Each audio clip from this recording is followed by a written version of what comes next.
So let's do comparison between parametric and non-parametric test statistics. For comparison, a parametric test is a statistical test in which specific assumptions are made about the population parameter. And the distribution here, the test statistics is based on distribution. The level of measurements used is interval or ratio, and the central tendency measured is mean. So we have a completely known information about the population. It's applicable for variables, and for correlation tests, you will make use of Pearson correlation. For non-parametric tests is a statistical test used in the case of non-metric independent variable. The basis of the test is arbitrary. For the measurement level or the scale of measurement used here is nominal and ordinal. And for the measure of central tendency, we are going to make use of the median. Information about the population is unavailable, and the measurement for parametric and non-parametric tests will apply for both variables and attributes. For correlation tests, we can use the Spearman row correlation. So the key differences between parametric and non-parametric tests. So statistical tests in which specific assumptions are made about the population parameter is known to be parametric tests. The statistical test used in the case of non-metric independent variable is called non-parametric test. In the parametric test, the test statistics is based on distribution. On the other hand, the test statistics is arbitrary in case of non-metric. So moving on, it is also parametric when it is assumed that the measurement of variables of interest is done in an interval or ratio level, as opposed to that of the non-metric tests wherein the variables are measured, the variable of interest are measured on nominal or ordinal scale. So in general, the measure of central tendency in the parametric test is actually the mean or the average, while in the case of non-metric test, we measure the median as the central tendency measure. So other key differences between parametric and non-parametric. In the parametric test, there is a complete known information about the population. Conversely, in the non-metric test, there is no information about the population. So the applicability of the parametric test is for variables only, whereas for non-metric or non-parametric tests, it applies to both variables and attributes. For measuring the degree of association between two quantitative variables, Pearson correlation coefficient of correlation is used in the parametric test, while Spearman rank correlation is used in the non-metric test.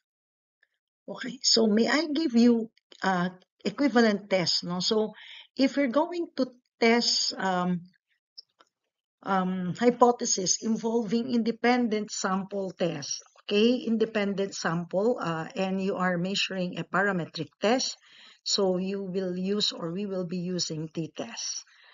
For non-parametric, the equivalent of t-test, independent sample, but it is involving categorical variables or categories and variables or attributes and variables, then you make use of Mann-Whitney. So if you hear Mann-Whitney test is being applied, then this is a non-parametric test. For paired sample t-test, the equivalent of this is Wilkinson signed rank test. And for one-way analysis of variance, or we have the ANOVA, the equivalent non-parametric test for ANOVA is the Kruskal-Wallis test. And for one-way repeated measures of variance or analysis of variance, we have the equivalent test for that is the Friedman's ANOVA. It is still ANOVA, but it is Friedman's ANOVA. Okay, now moving on, last in the screen is the hypothesis test hierarchy. So you'll notice that we have parametric test, which is for one sample test. We have t-test and z-test. For two samples, your hypothesis with two samples. We have independent sample and paired sample. For independent samples, two-group t-test is being applied or z-test. But for paired samples, you make use of paired t-test. For non-parametric test, we have one sample test. You can use the chi-square, Kolmogorov-Smirnov, and you can also use the RAN test and binomial test. But for two samples, we have independent samples and paired samples. So for independent samples, you can make use of chi-square, or Mann-Whitney or median test, or we have the Kolmogorov-Smirnov test. Or for paired sample, we have paired samples can be tested using sign test, Wilkinson test, McNemar, and chi-square. Okay, now let's differentiate ANOVA from that of ANCOVA. So what's the difference between ANOVA and ANCOVA? Now, when we speak of ANOVA, ANOVA is analysis of variance, no? And ANOVA is a process of examining the differences or the difference among means of multiple groups of data for homogeneity purposes. But ANCOVA this time is a technique that removes the impact of one or more metric scaled undesirable variables from the dependent variable before undertaking the research. That's ANCOVA. So you have to realize that we are going to look at the undesirable variables, no, before you're going to make use of or you undergo the research. And definitely this is used for pilot studies. When do we use ANOVA? No? So ANOVA is used for both linear and nonlinear models. And for ANCOVA, only linear model is used. No? So this is the case. You can use ANOVA, right, for linear and nonlinear models, but ANCOVA is used only for linear models. And for the variables that you're going to analyze, for ANOVA, only categorical variables are involved. But for ANCOVA, we have categorical and interval variables can be involved. And then the covariate analysis, you can ignore it using ANCOVA, but ANOVA, but for ANCOVA, you consider the covariate analysis. And then the between group variation, the attributes between group variation is to be treated if you're going to use ANOVA. But for the ANCOVA, you are going to divide or divides between group variation into treatment and covariate, because covariate is considered in the measurement of ANCOVA. And then for the within groups, no, attributes within groups, or we have the WG, to divide the differences will be the applicability that is to be considered in ANOVA. But for ANCOVA, you divide within groups of variation into individual groups, and you also consider the covariate. Okay, so this time, when you talk about ANOVA then, no? So since we differentiated ANCOVA from ANOVA, so ANOVA is a method of analyzing the factors which are hypothesized or affect the dependent variable. It can also be used to study variations amongst different categories within the factors that consist of numerous possible values, no? All right. It is of two types. There are two types, no? So we have the one-way ANOVA and the two-way ANOVA. So take note, ANOVA is analysis of variance, and this is used to see the variation. Okay. So we have discussed variation in our previous lesson.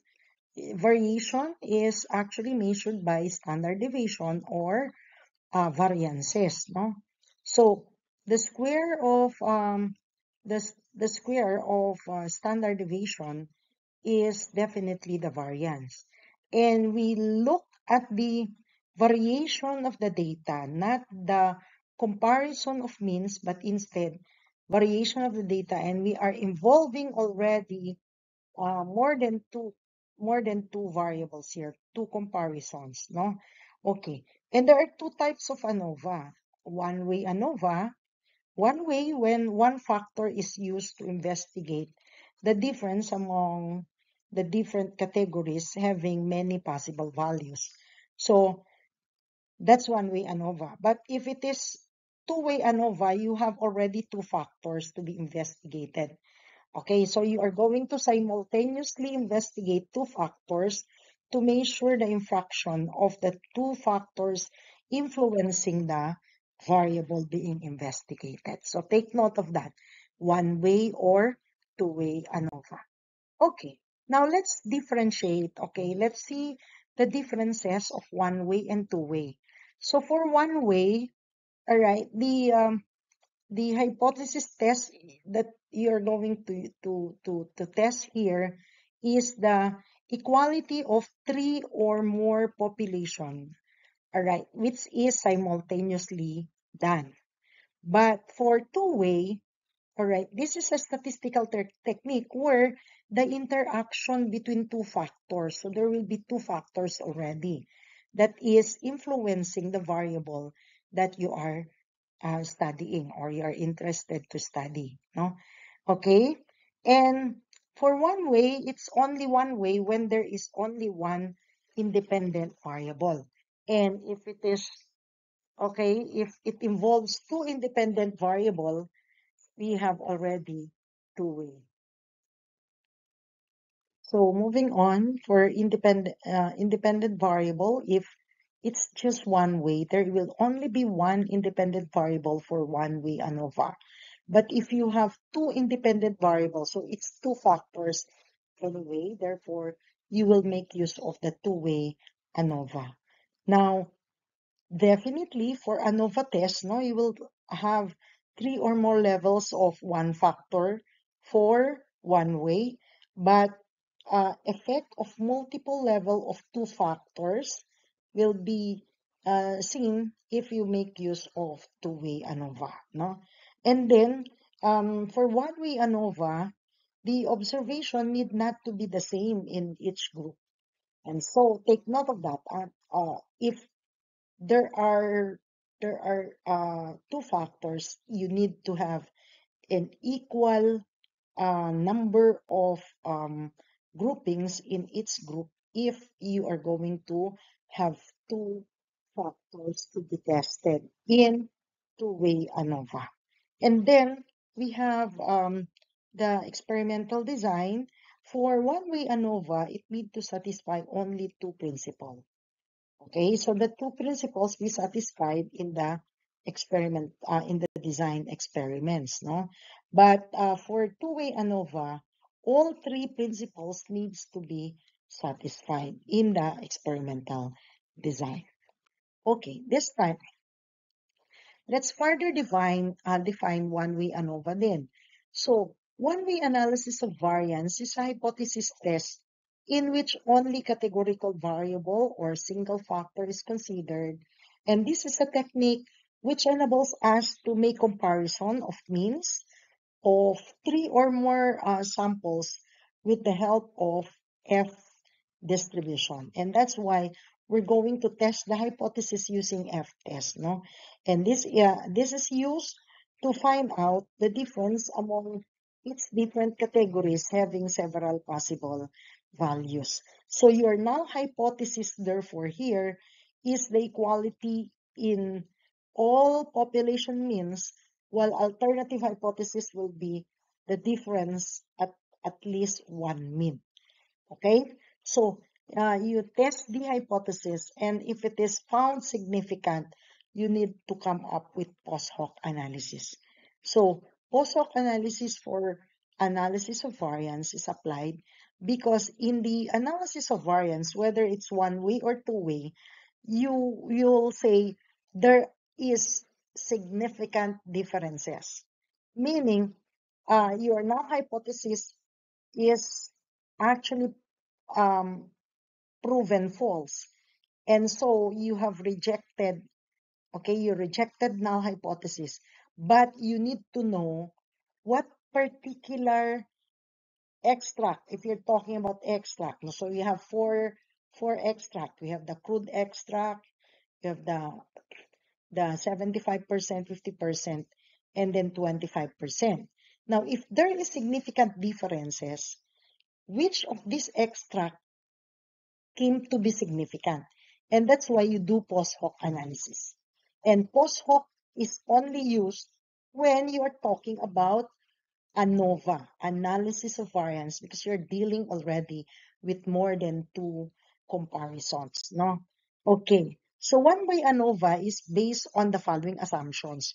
You cannot just immediately use ANOVA or analysis of variance, whether it's one way or two way, without satisfying the different assumptions. So first and foremost, the distribution of the population where you're going to draw your sample should be normal.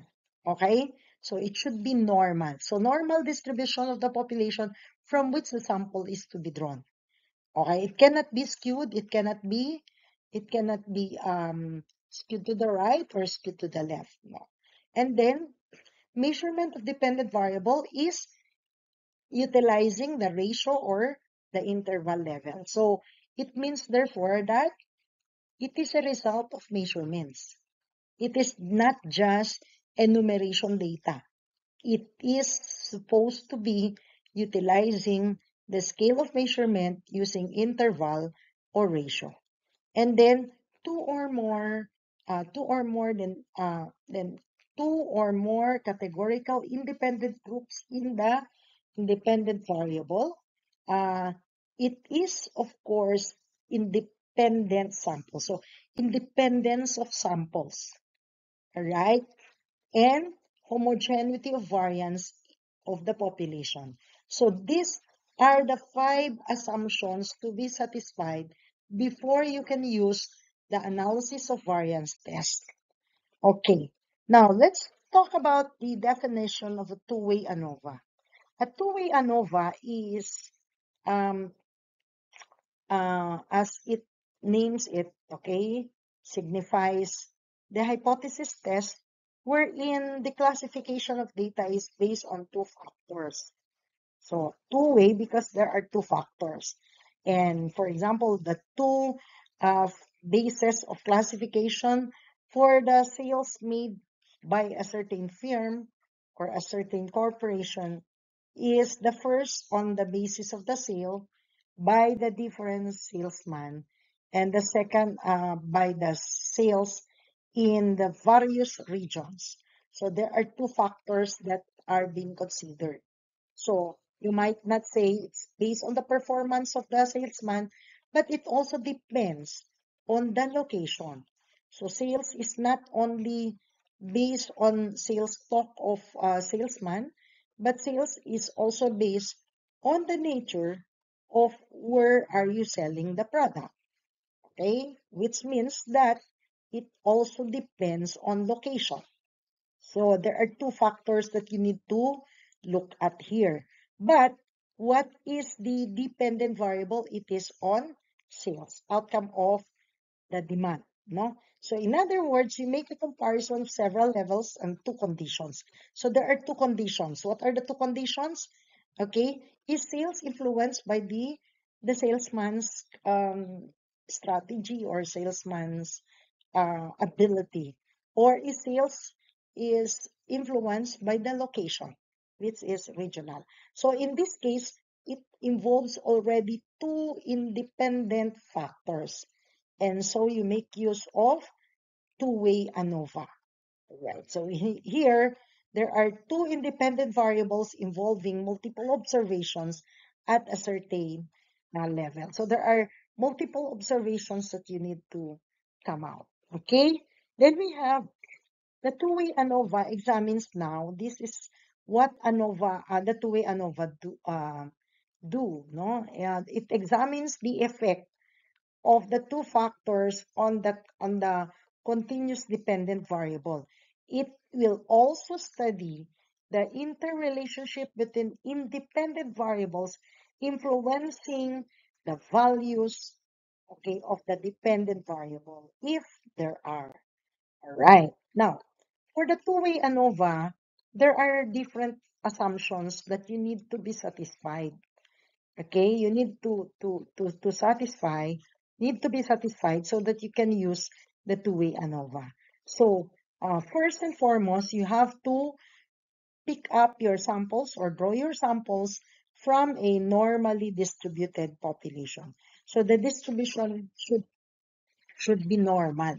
And that, okay, measurement of the dependent variable at the continuous level. We have two or more than two categorical independent groups in two groups. And categorical independent groups should have the same size this time. In other words, okay, you have two or more than two groups are to be compared there, but they have to come up with the same number of sample size. And independence of observation is required. Homogeneity of variance of the population is also needed. Okay. Now, another test statistics that we need to understand is the t-test. Take note, what I am giving are all parametric tests. And for parametric tests, there are assumptions to be satisfied before you can make use of this test. Okay, now one of the most commonly used statistical tests is the t-test. And what are the assumptions that you need to satisfy so that you can use the t-test? Okay, the population is infinite and it is also normally distributed. Okay, take note, the population is infinite and it should be normally distributed so that your sample size is taken from the population using a random sampling. All right, population variance is unknown. So your variance or the measure of variability is unknown, and it is estimated only from the sample drawn from the population. And the mean is known. Okay, sample observations are random and independent. So take note. So you're going to pick up your sample size or your sample observations or sample experiment randomly, and they are independent. So the sample size is small. How small is small? Okay, it is lesser than 100. All right. Your H sub O, or we call this as your null hypothesis, may be one-sided or two-sided. So it can be directional or non-directional hypothesis. Now, let's have the definition of ANCOVA. ANCOVA stands for analysis of covariance. So if there is analysis of variance, there is also analysis of covariance, no? And we call that, or we abbreviate it as ANCOVA. Okay, ANCOVA is an extended form of ANOVA, and this eliminates the effect of one or more interval scaled extraneous variable. So take note, we don't want that our data is influenced by extraneous variables, so that you do ANCOVA process. No, from the dependent variable, you're going to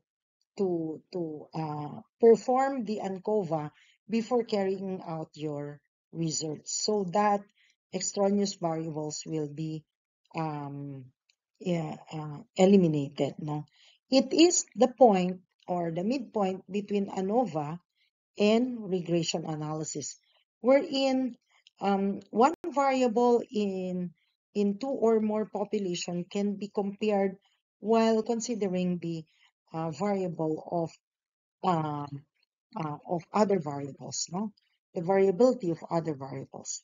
So when it is when in a set of the independent variable consists of both factors, the categorical independent variable and the covariate, or we call that as the metric independent variable. So there are two factors here, the metric and the metric or the categorical. We call that as the metric is the measurable variable, and the categorical variable, it can be enumeration values. No, so the technique used is known as definitely ANCOVA.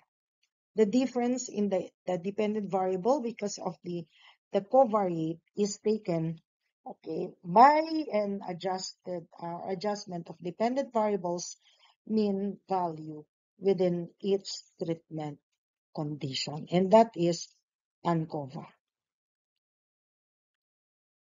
Okay, so let's differentiate now the t-test from that of f-test. So after you've performed your analysis of variance, you will now test the hypothesis using the f-test. Now, the t-test actually is performed when you have already measured the correlation coefficient using Pearson R, and you will test whether the correlation is significant, and you will make use of the t-test. Or you measure the analysis, no, of means, and you make a comparison of two means or a single independent mean as compared to population mean, then you make use of t-test. Now, let's see the comparison. No? So, t-test is actually a univariate hypothesis test. Uni means one, no? That is applied when standard deviation is not known and the sample size is relatively small. So how small is the sample size? Should be less than 100. Now, F-test is a statistical test that determines the equality of variance of the two normal population. And test statistics, T statistics follows now the use of the T student distribution. Okay, this is to identify whether your null hypothesis is rejected or not.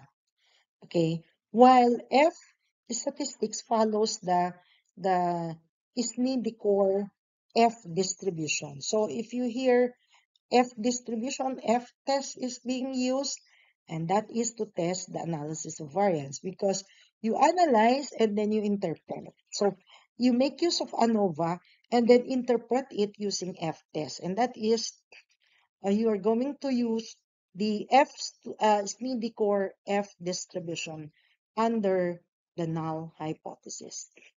Okay, for the application, we make use of the means of two to compare, okay, while for two population variance is being compared for F test.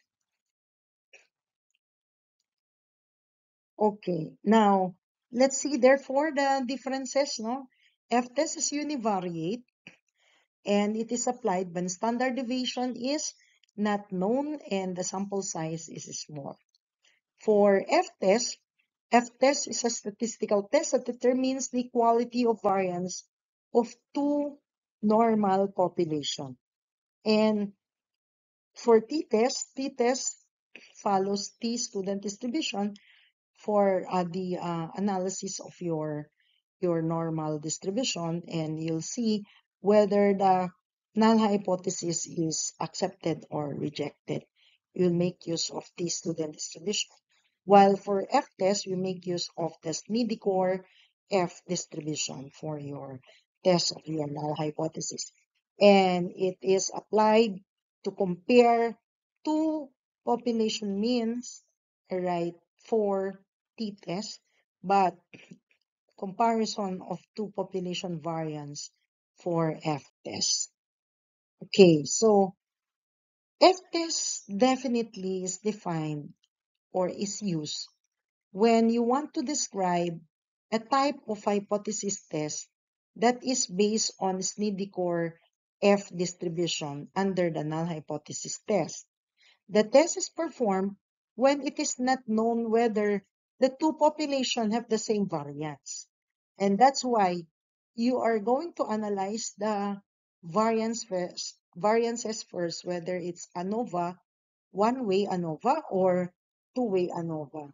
And still, you are going to test the statistics to determine whether the null hypothesis is accepted or rejected. F-test can also be used to check if the data conforms to the regression model. So it's not only utilizing the analysis of variance, but you're going to test the goodness of fit, and that is the F-test, which is acquired through least square analysis. So we have discussed this in our discussion for the linear regression. And when there is a multiple linear regression analysis, it examines the overall validity of the model, or it determines whether any of the independent variable is having a linear relationship with the dependent variable. And that is for F-test. Okay, but before you can use the F-test, since ANOVA is analysis of variance, there are assumptions. You have already satisfied ANOVA assumptions. You can test whether uh, it is accepted or rejected. Okay, the null hypothesis is to be tested. In this case, you have to follow already the different assumptions. But once that you have already um, satisfied the assumption of ANOVA, then definitely F-test assumptions are also satisfied. So we have the different assumptions. So the population where you are picking your sample should be normally distributed. And of course, this is an inferential statistics. In this case, you have to use a random sampling, or we call this as the probability sampling design, to pick up your samples. So observations are independent, and your null hypothesis can be directional or non-directional, or we call this as one-sided or two-sided.